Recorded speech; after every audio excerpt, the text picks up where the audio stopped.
ओमेरका जल्दी आओ, पहले ही बड़ा लेट हो गए हैं।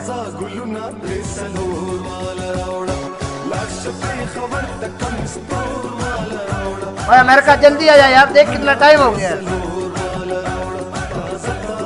अस्सलाम वालेकुम खान साहब। वालेकुम सलाम। ओ यार पागल तो नहीं, क्यों अमेरिका अमेरिका चिल्ला रहा है? ओ यार मेरे बेटे का नाम अमेरिका है, उसको बुला रहा हूँ। हैं? ओ लोग तो दुश्मन को घर में नहीं रखते, तुमने बेटे का नाम अमेरिका यार रखा तुम हुआ है। पठान को पागल समझता है? हम पठान है पठान। हमने अपने बेटे का नाम इसलिए रखा है ताकि दुनिया को बता सकें कि पठान अमेरिका का बाप है बाप।